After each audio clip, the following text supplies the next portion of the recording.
Welcome to Tech Blueprint, a window that lets you know the latest technology news in the world.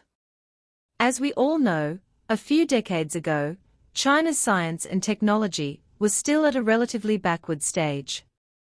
In the fields of satellite navigation, aircraft carriers, high-speed rail, chips and hand-torn steel, China almost all relied on imports. It can be said that it was firmly strangled by foreign companies. But after experiencing the Galaxy incident, hand-torn steel incident, and shield machine incident, China is also determined to carry out self-research, master its own core technology, and get rid of its dependence on foreign technology. Thanks to the unremitting investment and countless scientists working day and night, China has finally made a breakthrough in the field of science and technology. Not only has it independently developed its own high-speed rail technology, hand-torn steel, super steel and shield machines, but it has also made them all the world's first, surpassing developed countries in Europe and the United States. It is worth mentioning that even in the field of chips, which started very slowly, Huawei's Kirin chip is also a blockbuster, directly surpassing the US giant Qualcomm in the field of mobile phone chips. It is no exaggeration to say that as long as this trend continues for a few years, China can really catch up with Western technology in an all-round way. Huawei and other technology companies are subject to sanctions. However, what is unexpected is that in order to restrict the development of Chinese technology, the United States directly used its technological hegemony to launch comprehensive sanctions against Chinese companies such as Huawei. Initially, it only targeted some chip companies, and in the end, even airlines were included in the so-called entity list. In just 2 years, more than 1,000 companies have been sanctioned, and tens of thousands of related companies have been affected. Even Huawei has been in a dilemma of no core available for 3 years. Apple and Qualcomm have turned around and entered the domestic market and occupied the first place, which is shocking. In fact, in the past few decades, although China has independently developed cutting-edge technologies such as high-speed rail, hand-torn steel, and shield machines, it is just the opposite in the field of civilian technology. In order to achieve short-term benefits, many companies directly skipped self-research and chose to import core components from abroad. Take smartphones as an example. Most manufacturers other than Huawei use imported chips, sensors and screens. Although the sales volume is high, most of the profits are earned by foreign companies, and they will be choked by them. Therefore, when the United States changed the semiconductor supply rules, many companies were greatly impacted and even went bankrupt. Huawei returns strongly, and Chinese technology begins to rise comprehensively. However, China should not worry too much. After all, China has a traditional blood, that is, to live against death and never admit defeat. With this spirit and a firm self-research path, Huawei has achieved a breakthrough in just 3 years.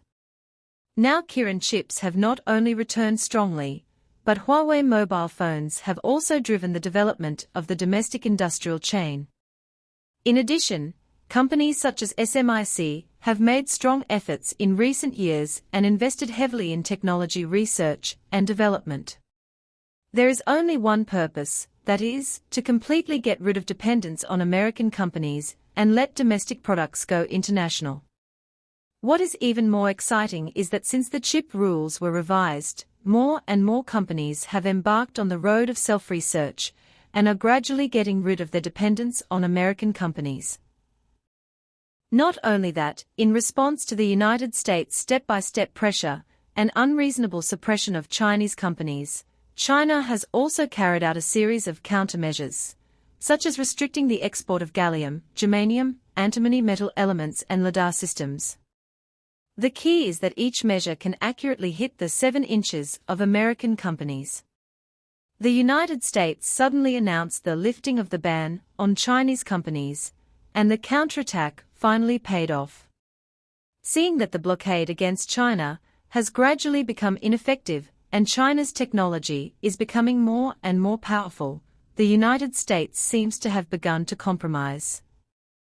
According to relevant reports, from the end of last year to the first half of this year, more than 30 Chinese companies such as Chengda Aosolite Electronics, Ningbo DAI Laser Technology, and China's Second Heavy Machinery Group have been removed from the entity list.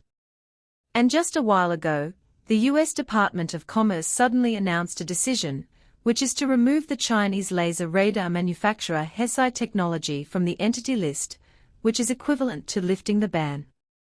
Regarding the sudden lifting of the ban by the United States, many netizens speculated whether they were afraid. In fact, I think there are two main reasons why the United States lifted the ban on Hesai Technology this time. One is that it wants to cooperate with Hesai Technology to obtain laser radar technology. The other is that China's series of countermeasures have played a role, and the United States dare not continue to touch China's bottom line. Many people may wonder whether the United States will lift the ban on Huawei in the future. In fact, I think this is almost impossible, because Huawei has achieved 100% self-developed in mobile phone chips, operating systems, etc., and has also entered the top 3 in the world in a short period of time. Even Huawei 5G has directly become the world's first. It is impossible for the United States to lift the ban on such a Chinese company, but it will increase sanctions. In response, even many foreign media have said, it is ridiculous to want to lift the ban on Huawei. As the saying goes, the iron must be hard, only when you are strong, you will not be afraid of anyone. Although the United States has imposed a series of sanctions and suppression on the Chinese technology industry in recent years, causing many technology companies such as Huawei to suffer from mass casualties, this has further stimulated Chinese companies to embark on the road of self-research and make China rise faster. Now Huawei has returned strongly. SMIC has surpassed GlobalFoundries for 2 consecutive quarters, and research institutes of universities such as Northwestern Polytechnical University and Harbin Institute of Technology have also begun to exert strong efforts. I believe that it will not take many years for China to completely break the blockade in the field of science and technology, and completely surpass developed countries in Europe and the United States. Please like if you agree.